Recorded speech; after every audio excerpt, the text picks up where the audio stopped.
सब ग्रुप का एक और ये थ्योरम है जो इंटीजर के लिए है। इसमें ये है कि अगर एस मान लेते हैं कोई जेड प्लस का सबसेट है, then subgroup generated by S यानी ब्रैकेट एस डी जेड के बराबर होगा where D is positive GCD of m1 m2 mr। तो ये थ्योरम है कि अगर एस कोई भी जेड प्लस का सबसेट लिया जाए तो उसका हम पहले m1 m2 m2 mr का पॉजिटिव जीसीडी निकाल लेंगे। पॉजिटिव जीसीडी अगर डी है तो ब्रैकेट एस किसको जनरेट करेगा, dz को। प्रूफ इसका देख लो। सिंस मान लेते हैं m1 m2 mr positive GCD मतलब HCF या ग्रेटेस्ट कॉमन डिवाइजर, तो m1 m2 mr d है। तो अगर d है, जैसे मान लो 2 और 6 की जीसीडी क्या है, तो 2 को भी डिवाइड करेगा और 2 6 को भी डिवाइड करेगा। इसका मतलब d m1 को भी डिवाइड करेगा, m2 को और mr को भी। हम सिंपली लिख दिए कि d mi को डिवाइड करेगा, i का मान 1 to r है। अब डिवाइजर की परिभाषा, अगर mi, यहाँ पे ध्यान देना है, mi को हम d से डिवाइड कर रहे हैं तो qi आ गया और r क्योंकि डिवाइड कर रहा है तो रिमाइंडर तो 0 हो गया, तो mi बराबर dqi लिख दिया। तो mi is equal to dqi, जहाँ qi क्या है बताओ, इंटीजर है। अब ध्यान दो, s क्योंकि s जो है dz का सबसेट होगा। s dz का सबसेट क्यों होगा, क्योंकि s अगर यहाँ पे जो हमारा mi है यानी mi है वो dqi के बराबर है। mi का मतलब m1 m2 और mr है, तो इसका मतलब m1 m2 और mr सारे जो एलिमेंट s के हैं वो dz के अंदर हो जाएंगे। ठीक, तो इसका मतलब ब्रैकेट s क्या हो जाएगा बताओ, dz।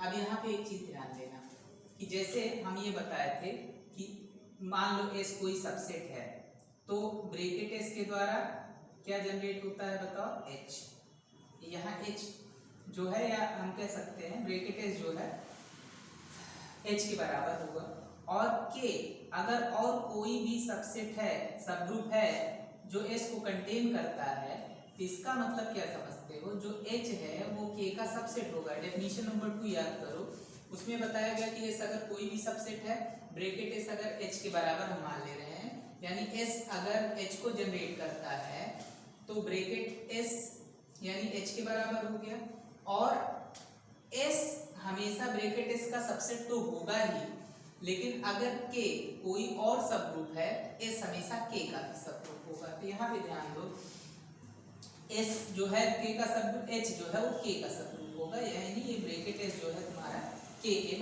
k का सबसेट होगा, या bracket s is subset of k। वही चीज यहाँ पे है, यहाँ dz को हम k मान ले रहे हैं, यानी dz is equal to k, और यहाँ पे जो dz है वो k के बराबर है, और ब्रैकेट s जो है वो dz का सबसेट हो जाएगा, यानी ब्रैकेट s k का सबसेट हो गया। तो ये हमें प्रूफ जो करना है वो प्रूफ ये करना है कि s ब्रैकेट s dz के बराबर है, और ये हम दिखा दिए कि ब्रैकेट s dz का सबसेट है, तो इसका उल्टा हमें दिखाना पड़ेगा कि dz जो है ब्रैकेट s का क्या हो जाएगा, सबसेट। अब दिखाने के लिए देखो, ब्रैकेट s जो है हमारा सब ग्रुप है z प्लस का, क्योंकि s m1 m2 mr है और m जो z का सबसेट है, और इसके द्वारा जो जनरेट होने वाला सब ग्रुप होगा वो ब्रैकेट s होता है, और ब्रैकेट s हमेशा z प्लस का सब ग्रुप होगा। लेकिन z का जो सब ग्रुप हम पढ़े हैं, z प्लस का सब ग्रुप किस तरह का होता है, mz के तरीके का होता है, और इसलिए ब्रैकेट s जो है किसके बराबर हो जाएगा, mz, जहां m कोई भी पॉजिटिव इंटीजर है। अब हमें ये दिखाना है कि dz ब्रैकेट s का सबसेट है, लेकिन ब्रैकेट s mz के बराबर है, तो dz हमें दिखाना पड़ेगा कि mz का सबसेट होगा। हमें ये पता है कि कोई भी सबसेट जो है s अपने जनरेटर का सबसेट होता है।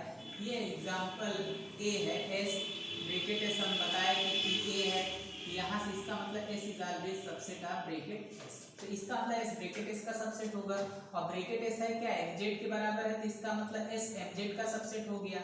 लेकिन हमें पता है कि m1 m2 mr ये mz का एलिमेंट है।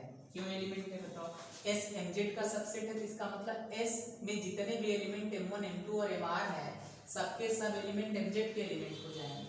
mz के एलिमेंट होने का मतलब जो m है वो m1 को भी डिवाइड करेगा, m m2 को भी डिवाइड करेगा, m mr का भी डिवाइड करेगा।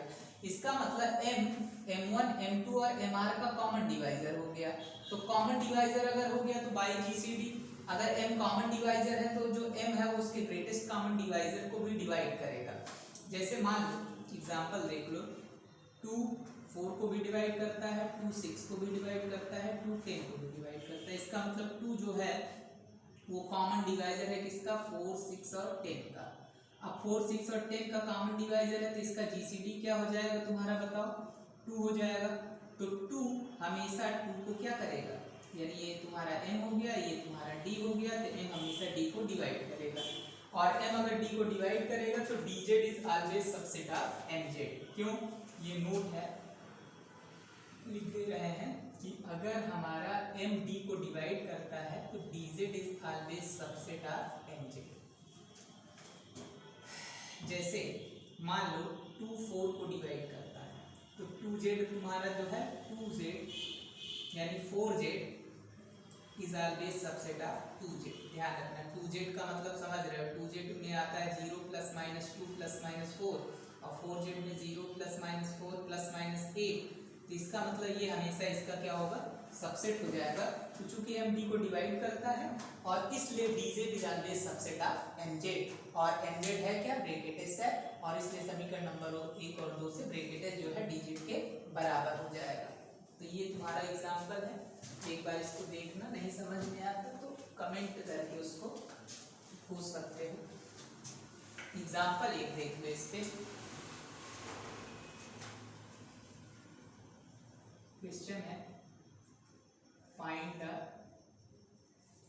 Subgroup of Q plus generated by 2 6 and 10। Solution यहाँ तुम्हारा S क्या है बताओ, 2 6 और 10, और ये इंटीजर का सबसेट दिया। अब हमें क्या निकालना है, इसका पॉजिटिव जीसीडी निकाल लेना है। पॉजिटिव जीसीडी ऑफ S मतलब इसका 2 6 और 10 का पॉजिटिव जीसीडी 2 आ गया। तो जो ब्रैकेट S होगा यही तुम्हारा D है, तो इसका मतलब ये dz के बराबर होगा, यानी 2z के बराबर होगा, यही ब्रैकेट S हो जाएगा। Thank you.